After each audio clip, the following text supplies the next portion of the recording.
Hello and welcome to Bright Wings, children's books to make the heart soar. I am your host, Charity Hill.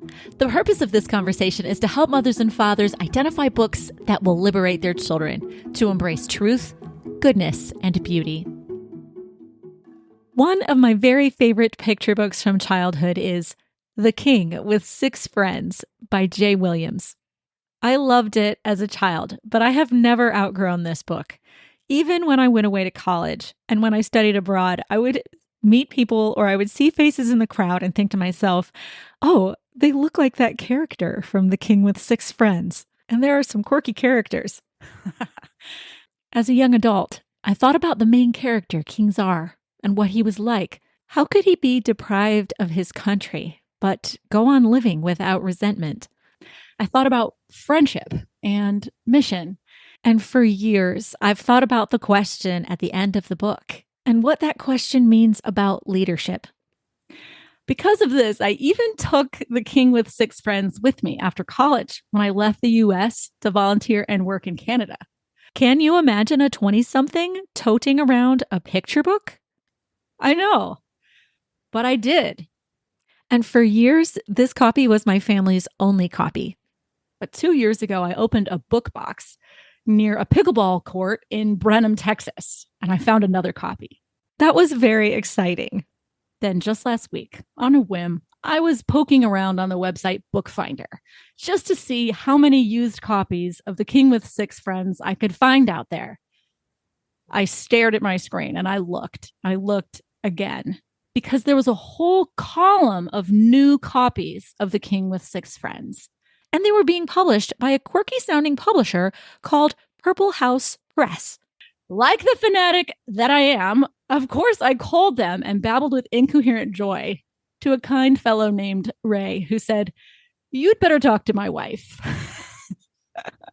It is my great pleasure to speak with Jill Morgan of Purple House Press, who resurrected my favorite childhood book. Welcome, Jill. Well, thanks for that nice introduction. And it's nice to know your backstory with The King with Six Friends.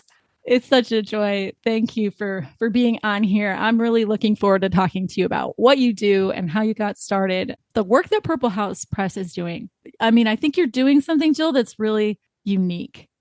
Can you tell me about Purple House Press? What's the mission? Well, our mission is to bring back books from people's childhood so that the books are in print and so that they are readily accessible at a reasonable price to kids today. Because I started out with a book that was similar to your King with Six Friends. When I realized it was selling for $300 in the 1990s, I just knew that people, they would buy it and keep it because it was part of their childhood, but they would not let their kids read a $300 book, or at least most of them wouldn't. Yeah. So I just knew the stories would die out if somebody didn't bring them back. That was 24 years ago when I started Purple House Press, and it was to keep these books alive. That's marvelous. A lot of people care a lot about rescuing animals. A lot of people rescue dogs. I feel that way about books, actually, Jill. I feel like books need to be preserved. Like Yes, they need to be cared for. They need to be conserved, so that the best ones aren't lost. That's so true. Yes, that's my life's work now, in fact. So I agree with you.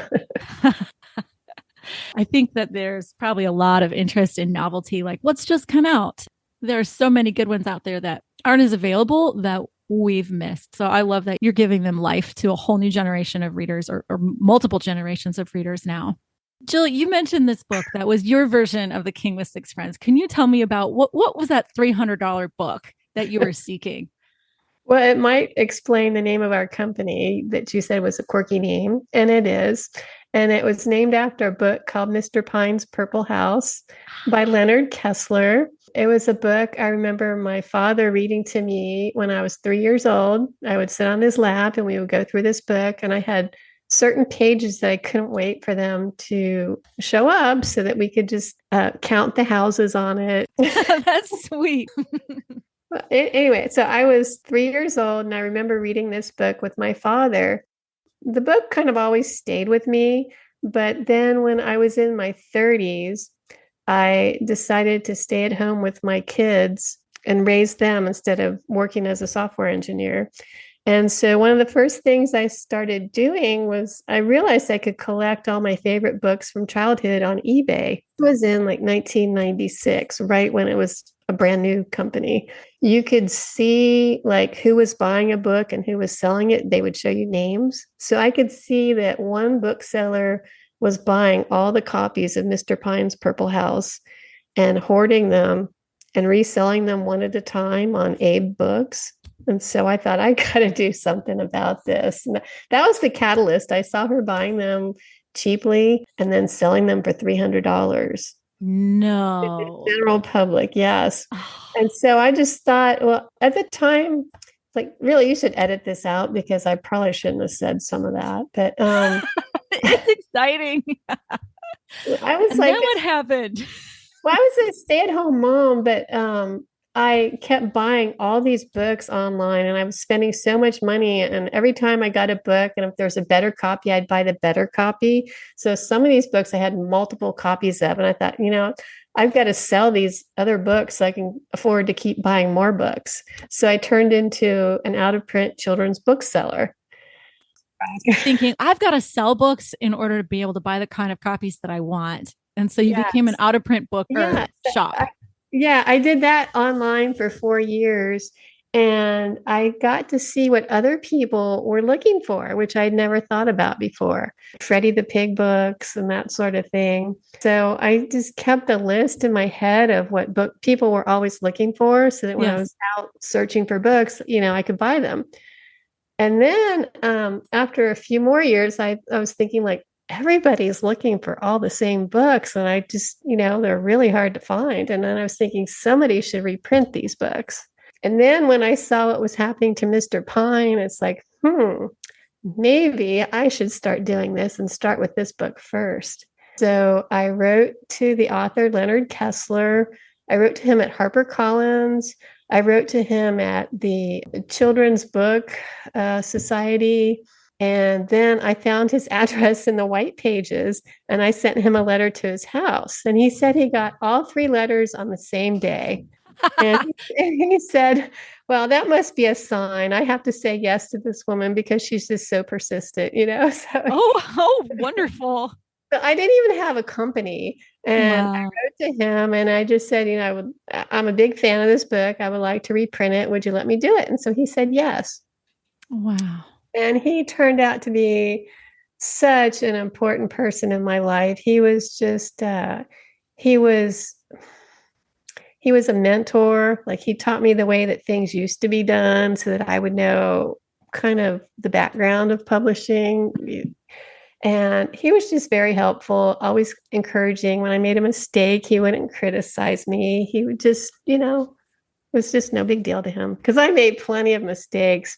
I knew nothing about publishing books. And it's all just hands-on process. You just make mistakes and you learn. And some of the mistakes were very expensive. Oh, Somebody told me, well, just consider it tuition. So I've kept that thought with me over the years. And so I don't get really upset if I make a mistake because I know I'm paying my dues. it's the price of your education, It is. I And I will guess, never make right? that mistake again. Can I tell you, Mr. Pine's Mixed Up Signs is a favorite in my house, and I didn't even know until I saw your website that there are more Mr. Pine books out there. Yes. Yes. Children love Mr. Pine's Mixed Up Signs, and now we have a source Yes. to find him. There's three in the series. There are those two, and then Mrs. Pine takes a trip. But I have to tell you, my son is 29 years old right now. And when he was 5 years old, before he started kindergarten, and when he was in kindergarten, I found a copy of Mr. Pine's Mixed Up Signs at a used bookstore for $1. And it was before I started Purple House Press. And he carried that book around with him for 3 or 4 months. It went everywhere he went. He went to sleep with it under his pillow because he loved the book so much. Oh my gosh. This little There's a guy. rhythm to it. Some signs Yeah. said stop, some signs said go, some signs said fast, some signs said slow. Yes, yes. But that's the sign of a good author who can take a story and do that to it. Simple. They Yeah, make it look so easy, but it's really very hard to do. I think so. That's delightful. Your son loved that book so much. Well, I'm glad you like it too. So you said in almost like a previous life, you were a computer software engineer. Is that what you were before you started working your way into publishing? Yeah, Self-taught publishing. yes, I was a software engineer for 13 years.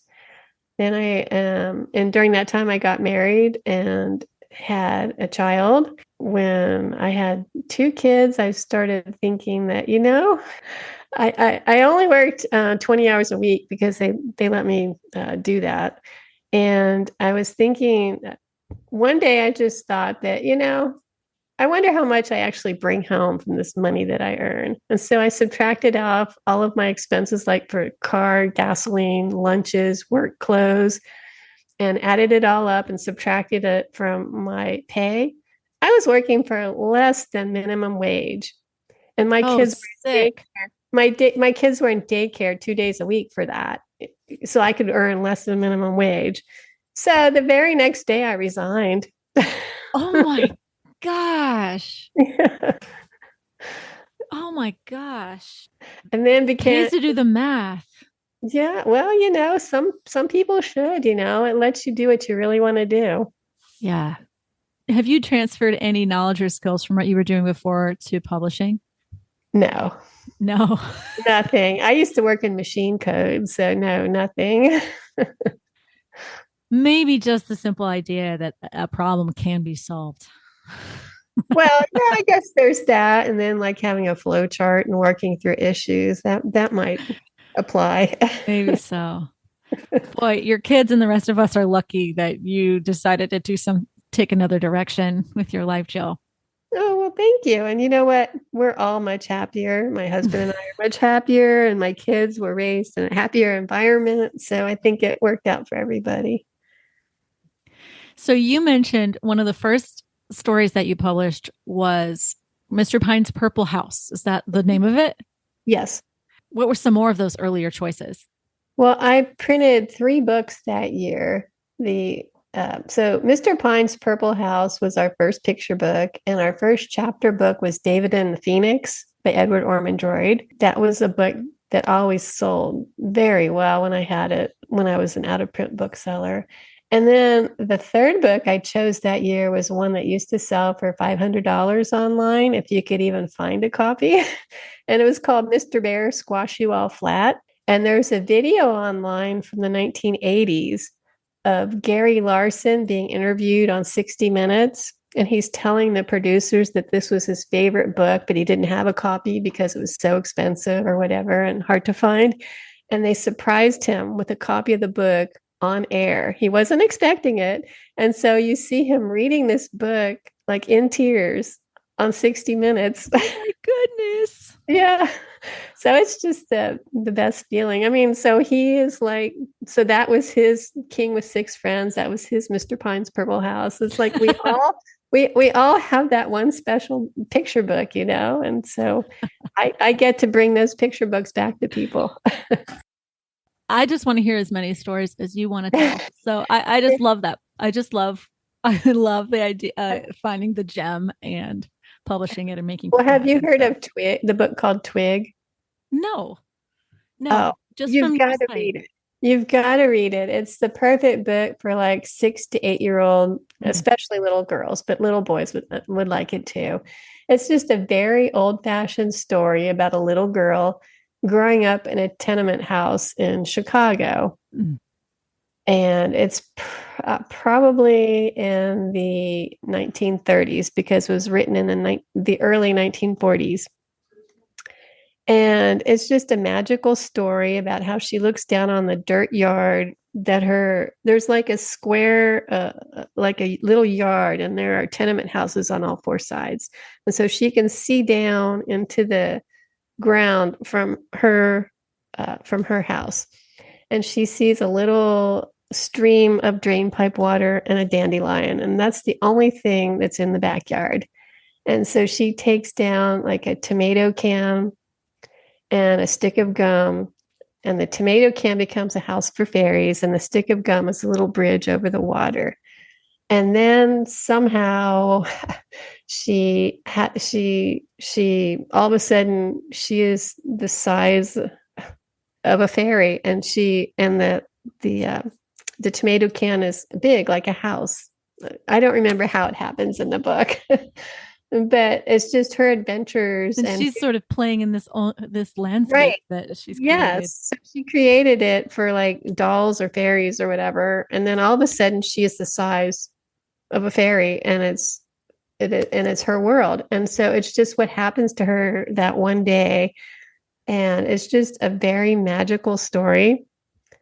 And I happened to get to know the author very well. By this time, she was like 91 years old. Mm. And it was just the world to her to have this book reprinted when she was 91 years old. And she lived in New Hampshire, and there was a bookstore that was near her called the Toadstool Bookstore in Peterborough, New Hampshire. And they did a book signing for her, and they bought a lot of books. And she wasn't sure how it would go. And she said, I'm so old now, I might scare the kids when they come in, because she had white hair and wrinkles and all that. It was just absolutely so special and magical and rewarding, because when the day actually came for her book signing, people were lined up all the way around the store, out the door, Oh, around the corner, into the next block, oh, just to meet her and have them sign her book. And it was probably one of the best days of her life. And there was a big article printed about it in her local paper. And it just made her so happy that these books were going to be back in the hands of little children again. And she was just a wonderful person. I think she wrote the book in 1942, 1941, something like that. I can't remember. So ours was a 60th anniversary edition. It must have been 1941. So after the book came out, the people where she lived just started calling her Twig. And so oh, that was her nickname for the rest of her life. For the next 60 years, people just called her Twig. And every letter I got from her, because she wrote a lot of letters to me, she would sign it, and she would draw a little tree branch with red berries on it, and then she would put her name Twig right next to it. And there's a picture on our website of one of those, if you're curious about what I'm. delightful.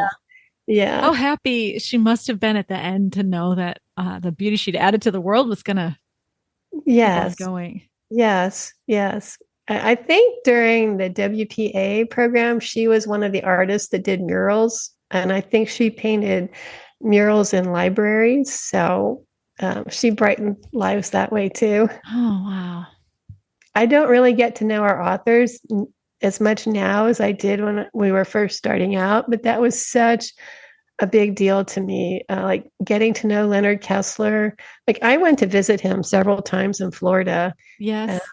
and and I know that when we released one of his books, he invited me to come visit him, and we had a release party, and he was just so happy. He was like a little kid, he was like a little kid in a candy store. He was just so Joy. happy that his book was going to be coming out again, and all his friends came, and we just had a really nice party. So Oh, that's great. Oh, that's yeah, great.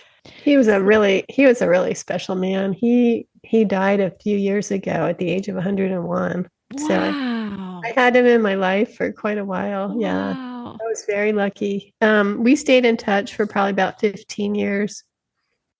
Jill, you've heard stories and had relationships with some of these authors, in Leonard Kessler and then Twig, whose real name is Elizabeth Orton Jones. Elizabeth Orton Jones. You've had these beautiful relationships and clearly made them happy to see their books alive again. Do you have any stories to tell me about people who've received what you've published and how that has affected them from readers? Well, about 2 or 3 months ago, we got a letter from an 8-year-old girl. Oh, and the book she wrote us about was Twig. Oh, And she just wrote to say that she was so happy we republished old books because she loved them and because her mom had a problem with asthma and old books or something. So that this was the only way that she could read old books as if they were printed again. So she was just very happy and she just went on and on about Twig. Oh, sweet. Yeah. Yeah, it was. Do I'm you trying to. do you often get calls from babblingly incoherent happy people Oh, like me? yes, yes. I love those kind of people. I love talking on the phone with people about books we all remember from our childhood and loved. And that's just one of the really nice perks of my job is I get to make people happy. So yeah, yeah. You're not the only one, so don't worry. Oh, good. You're used to my type.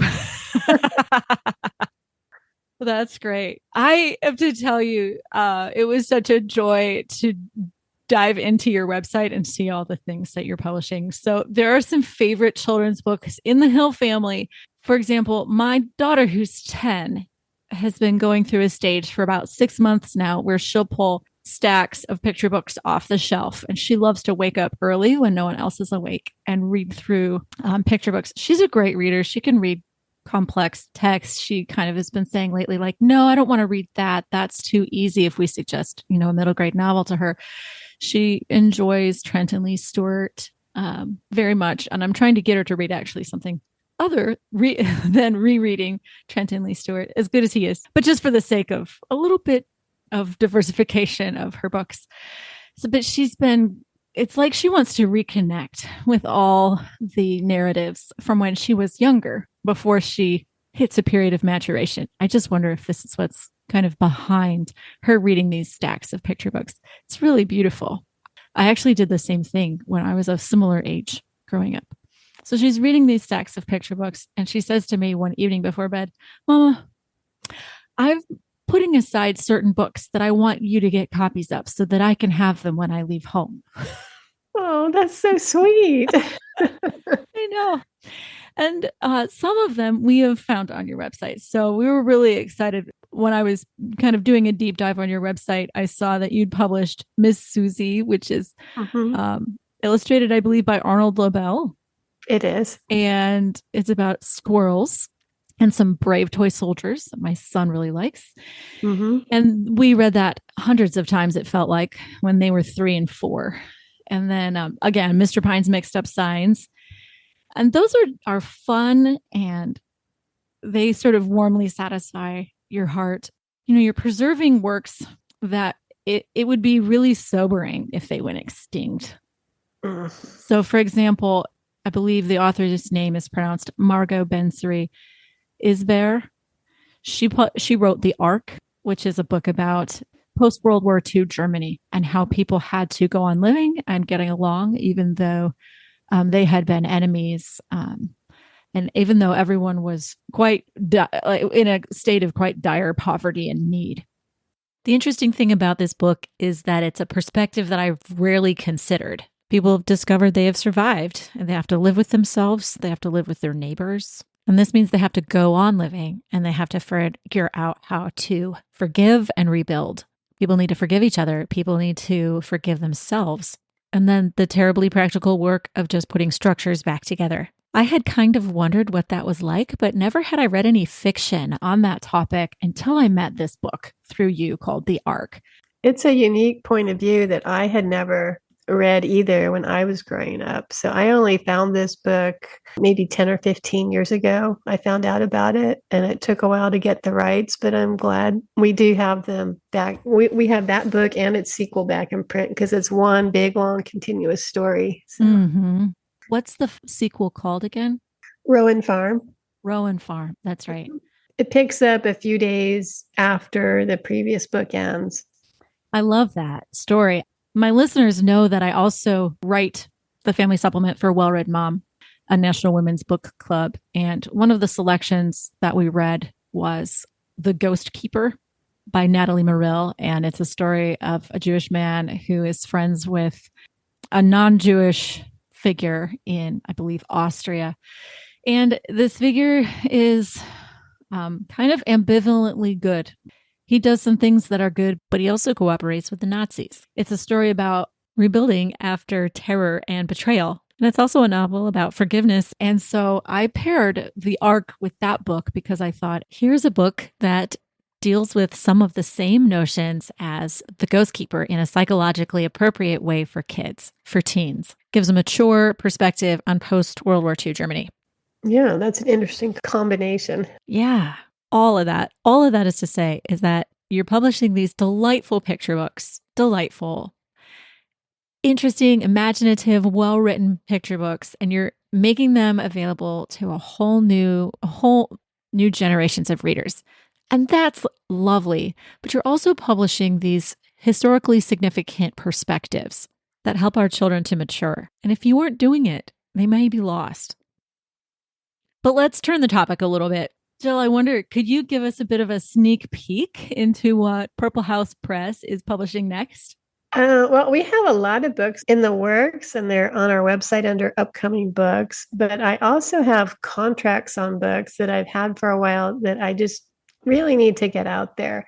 Like we have 3 books in print by David Weitzman right now, like Pharaoh's Boat. They're very in-depth picture books with lots of information in them. They're about how things are made and how things are worked and how things are put together. So we have Pharaoh's Boat is how a room was discovered off of a pyramid in Egypt. And what was in there was like a puzzle. It was a boat, a gigantic boat that was in there. It was well preserved, but there were no directions on how to put it together. So the guy that Amazing. the guy that was in charge of it, I think it took them several years to figure out how to put it together, but they finally did, and now it's on display. It's a very, very interesting story. So we also have the John Bull, which was about the first locomotive in the United States, and it's just how it was put together and how it works. 150 years after it was first put together, they got it running again and took it out for a drive. And so that's what that book is about. Now, And did then that locomotive come from England? it did. That's why it's called Okay. the John So it's an Bull. English Yes. train. They shipped it over. Uh-huh. And And it was the same thing. They shipped it over a bunch of pieces in a bunch of boxes, and there were no directions on how to put it together. oh Can my. you imagine? And nobody, and the mechanic that they hired to put it together had never even seen a train before, but it took him a couple of months and he got it going. Oh my gosh. And then years later, they did it again. They took the John Bull out for a drive. Yeah, it had been sitting in the Smithsonian. Well, it had been sitting for a while, and then it was given to the Smithsonian, and so they had it for quite a while there. But they tested everything, made sure it was all working, and it was. And then they took it out for a run when it was 150 years old, which Nice. was in the 1980s. Mm, mm. But So then you're we republishing John Bull and then Pharaoh's Boat. Well, Pharaoh's Bet we've had in print for a while. Oh, okay. The John Bull is fairly new this year. And then I just released a book called Jenny, the airplane that taught America to fly, Mm. which was like Curtis Airplane Company. They had an airplane called the Jenny, and it was like a biplane with like the 4 wings, like 2 on each side, and it had an open cockpit. They were the first company that mass produced airplanes. I think they made like 5 or 6 thousand of them over the period of several years. And so they were used in World War One. And then after World War One was over, he bought all the planes back from the Army and he started flying schools, and he taught, and he went around and opened these flying schools and taught people how to fly using his old airplanes. So like Charles Lindbergh, Amelia Earhart, those sort of people, they learned how to fly on On the the Jenny. Jenny. Yeah. Ah, And then I'm doing 2 more by David Weitzman. I have to get them out, Old Ironsides and the Model T. But I did want to bring up that we're coming out with a new book too called Alaska Bush Pilot. It's not on our website yet, but it was about Carl Ben Eielson, who is the father of aviation. He brought aviation to Alaska, and the plane that he first flew in Alaska was the Jenny. So it all kind of ties together. And he flew a different plane, but he flew it from the northernmost point in Alaska over the North Pole to a little town in Norway. Wow. So it's just, I'm finding out that there are a lot of cool aviation stories out there. So we're doing several of those. We just released one called Saber Jet Ace about a pilot in the Korean War who shot down 16 MiG airplanes, and it's just the story of his life. It was a very interesting, exciting book. So okay. So we've got the 4 David Weitzman books that are should be coming out this year. I have one more book by Evelyn Sibley Lampman to republish. You might have heard of the Shy Stegosaurus of Cricket Creek, the Shy Stegosaurus of Indian Springs, and The City Under the Back Steps. Those are her 3 most popular books. And we have all those in print now, but the one that I have left to do is called The Bounces of Cynthia Ann. And The Bounces is a group of children, and they move after their parents die. They move to live with relatives in a little town called Cynthia Ann. And it's kind of interesting because I live in Cynthiana. Oh, that's cool. I got to get that one done too. The hardest part about getting these books done is just it's having the covers made, having them repainted or a new cover. It just takes a while to interface with the artist and make sure it's the way that I want it to turn out to be. That's much harder for me to do than actually typesetting the book and scanning the pictures and all that sort of thing. Interesting. Covers matter so much. I wish they didn't, sort of, but they do. They matter. We do judge books by their covers. And I've got an example. I've just recently been reading Understood Betsy, and it is a wonderful story packaged in a terrible cover in a rather awful size. It's like a full page book, like Yes. a 9 by 11 sized book, and it's kind Oh, of thin, okay. and the cover is brown, not appealing for a kid, like kind of like a heavy orangey brown. And then the cover picture is just very unattractive. It doesn't match the description of the character at all.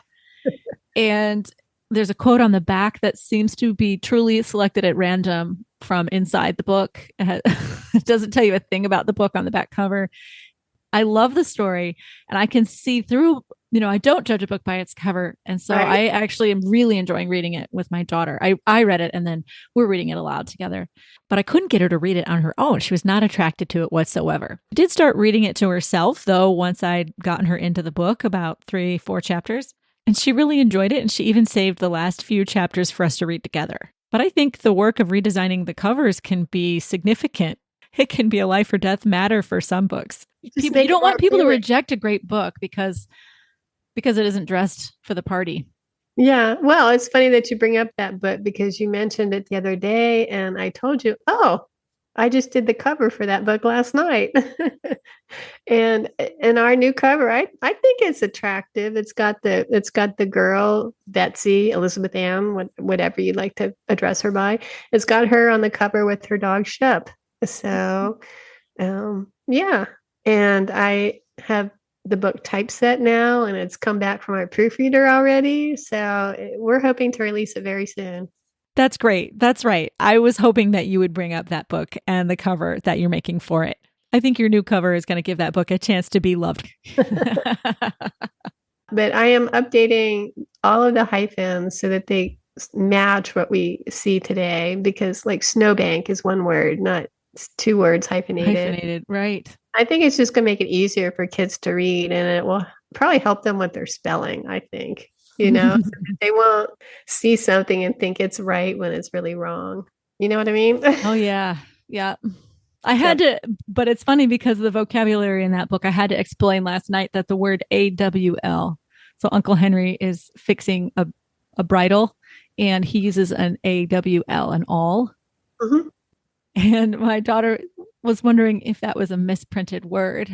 She says, Oh no, it's shouldn't a it be an tool. owl? I was No. like, oh, no, no. This is a particular tool that bores Yeah, holes. I can't imagine seeing an owl do that, but I understand where she's coming from. It's not a word, I guess, that's common today. Or maybe she thought it was supposed to be spelled ALL, and she was reading the sentence differently than me, an Hmm. all. Hmm. So, So now she knows. yeah. Now, Jill, Purple House Press is a small business, pretty small. and you do something that's called print on demand. This is a small family business. We don't have employees other than my husband, me, and my daughter. So we just decided we're going to transition out of the warehousing business and sell it all off, sell our warehouse, and just go to all print on demand books. Can you clarify for me what print on demand means? I'm not sure I really know. I could That look it up, means I guess. when somebody goes to our website and places an order for a book, then we'll turn around and order it from them from a printer, and the printer will print exactly what they want and ship it to them. And we don't have to warehouse the books or Okay. So fill you them. just tell the printer, and the printer makes the book and ships it to the person. Yeah, yeah. Oh, And most new publishers, I think that's what they do, just because it's so much more cost effective. It's easier and it's much cheaper. You don't have to invest in all store those. it. Yeah. But I was fascinated by this expression print on demand and what it meant. Okay, So, well, that's what it means. yeah. And Amazon is one company that prints them and ships them, and then there are other several other companies that are wholesalers, and they print the books too. So you have your choice of who you want to work with. Mm. Jill, Purple House Press is reprinting some nature studies. Can you tell me about how did that happen? I guess a few years ago, I met some mothers who have websites that are used by homeschoolers, and there were books they wanted to see printed. And they kind of educated me on how there were like just chunks of books that are out of print that they want to use again. And it's hard Yes, to, with homeschooling there, it's prized within a homeschooling community if you have that particular right. book. Maybe it's the Burgess book or maybe it's some other like Yeah, so they taught me what people are looking for so that I could go out and print them again, like Robert McClung. People want Robert McClung nature books. mm, They want nature books by Glenn Blau and Jeannie Bendick. So we've printed four by Glenn Blau and Jeannie Bendick, like Who Lives at the Seashore, Who Lives in the Meadow. And then by Robert McClung, there is Leaper, about a Atlantic salmon fish. It was the story of his life. I never thought I'd care about a fish, but by the end of the book, I really liked Leaper. And the same, like the other one was Buzztail, a rattlesnake. And it's like, who in the world would end up liking a rattlesnake? Like they're really the book convinces you? yes. No. Oh, yeah. Like by the end of the book, you really like Buzztail. He's a nice, he's not a nice snake. He's a snake. He does what snakes do. He does what a rattlesnake does, but you understand why. Yeah, You yeah. get involved in his life and you really care about him. You care about a fish and a snake. It's hard to believe that Robert McClung does that. So they just taught me like which authors people are looking for and why. And so that's when I decided to start several libraries that are on our website, like our nature study library, our living history library. I have one called the arts now for books on like Rembrandt. We have Those are some, so beautiful. I oh, saw thank you. those. I really like those books, and they're on really nice glossy paper, and they come with a set of really thick prints for picture study. Oh, So, yeah, they're by Elizabeth Ripley, and she did a very nice job getting people involved and just like the artist's life. So we have Rembrandt, Rubens, Raphael, Winslow Homer, Van Gogh, and there's one more, Botticelli. Those are in our arts library, and it's just I'm really enjoying this new phase of Purple House Press. I particularly like living history, so we're doing a lot of those type of books right now. I have so many questions about the practicalities of saving these endangered species. Do you mind answering some really practical questions, Jill? Jill, how do you acquire the books that you publish? What's the process if you have a book you want to publish? Usually the book is not public domain, so I have to go and get the rights either from the original publisher, or if they sometimes the author in their lifetime or the estate asks for the rights to be terminated and returned to them, then I can work directly with the author or their family. Okay. And let's say that you have a vintage book in your hands that was like Twig, for example, was published in 1940. That's not on a computer anywhere. How do you publish a book that's not available digitally? You just have a physical copy. Oh, I would say none of our books are available digitally. So this would apply to every book I've done. I have to go out there and find a copy of the original book, and sometimes they're very rare. And then once I have the book, I have to cut the pages out so that I can scan them for the pictures. Because if the page is curved and I scan it, the illustrations won't look that good. So Okay. that's why I have to destroy a book. I'm sorry. Do you take like an X-Acto knife or I what? do. What do you do? Well, where the cardboard meets the pages in the front and the back, I take an X-Acto knife and I slit it right down there Okay. on the front and the back, and then the text of the book will pop out. And then it's usually, since they were made a long time ago, they were really well made. So they're usually sewn together. So Mm. then I have to go through and use the X-Acto on each section of the book, like each 16 pages or so, and separate those. And then I have a page cutter, a paper cutter that will trim off the edge of the binding so that everything will be nice and square for the scanner. Now, Jill, having a physical copy of the book that you want to republish is obviously crucial. I want you to tell everyone the story of the most expensive book you ever acquired. The most I have personally spent, I think, is $250. That's how much it cost me to buy Tal and His Marvelous Adventures with Nooms or Noom. Uh, but and now that I know more people, I can say, hey, does anybody have an extra copy of this book? If you'll let me borrow it and destroy it, I'll replace it, with a new edition for you. And so lately I haven't had to buy any expensive books, but back in 2010, I didn't know as many of our customers. It was before Facebook and I worked more in a vacuum. I didn't have feedback and I didn't know people. So I got the rights to a book called The Christmas Cookie Sprinkle Snitcher. And it was a book that, and I'm not kidding, used to sell on eBay for $1,000. Wow. Yeah, I just let that Wow. sink in. I mean, and there were never very many copies for sale each year. And it's because that book, it was printed in the late 1960s and it was marketed towards libraries. So almost all of the copies went to libraries. So lots of children read the book, but nobody ever owned the book. Strange. Okay. And But when they grew why? It up, was so rare. It was more rare. yeah. And when they grew up, they all remembered this book from their childhood and they wanted a copy so they could read it to their children, or the parents wanted a copy so they could read it to their grandchildren. And that's why it cost so much. So I was thrilled to get the rights to that book. But then it dawned on me like, oh, hey, now I have to go buy a copy of this expensive book. So I went to look on eBay and there were none for sale. There just weren't any for sale. And there were none for sale anywhere on the internet. And I was thinking, oh, great, I've got the rights to this book and I can't even get a copy of it to work from to create our new one. So I was desperate and I was thinking, where can I find a copy of this? And I thought, hey, I'll check with my little local library. And I live in Cynthiana and the population of our town is 6,500 people. So, I really wasn't expecting to find anything, but it's worth a try, right? So I get on their website and they have a copy of the book.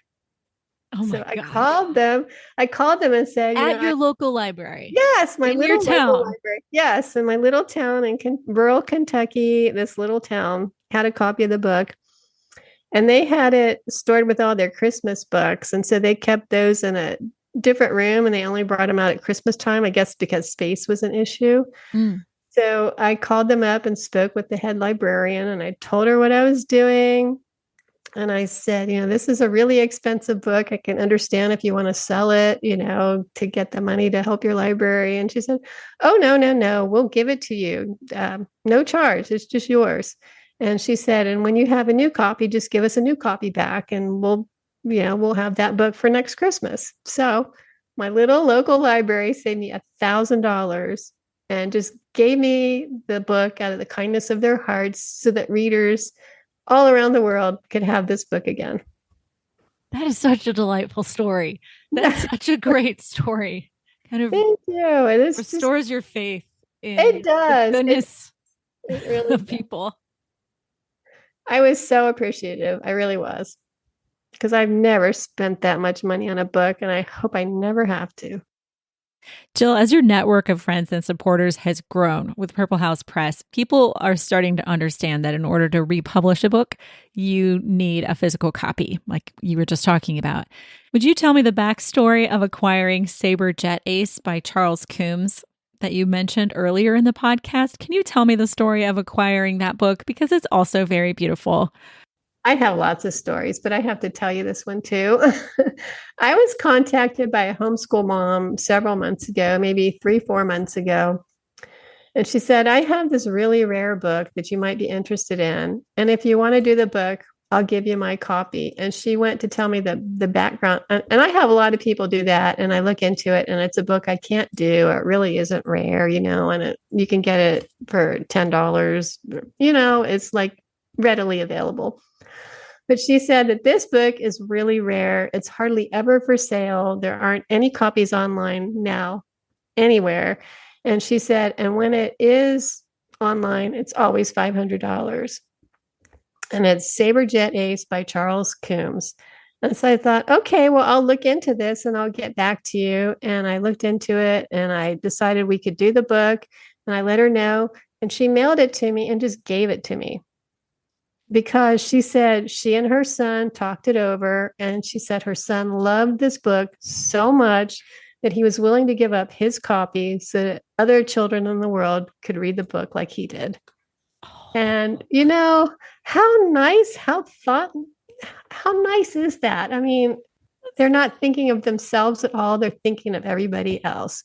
And so, of course, when we were done, I sent her 2 copies of the book to help make up for it. And I think I sent her something else too. But, that doesn't happen very often. And it's just so nice when people are selfless like that and share something with the whole world.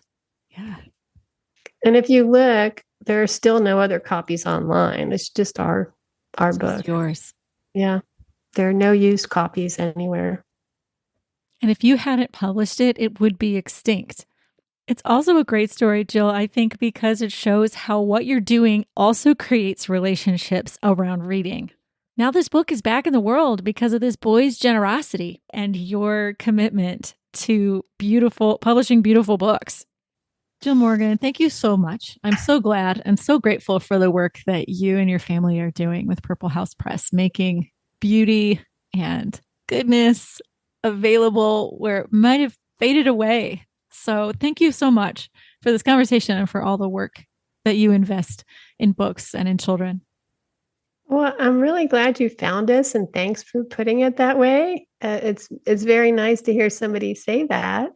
And then just thanks for sharing with your audience what we're doing. I hope more people can find us and find the books that they've been looking for and don't want to spend $500 or $1,000 on. There's an expression that says evangelization is one beggar telling another beggar where to find bread. So I feel like I'm sharing the good news. Oh. But about books, yeah. Thank you, Jill. Well, thank you. For those of you beggars looking for the best bakery in town, head over to Purple House Press. I have a link in the show notes of this podcast where you can just use that link to find everything that Jill Morgan is talking about and much, much more. I can't tell you how happy it makes me to know that Purple House Press exists. And so I hope that you have as much joy as I do in what you discover over there.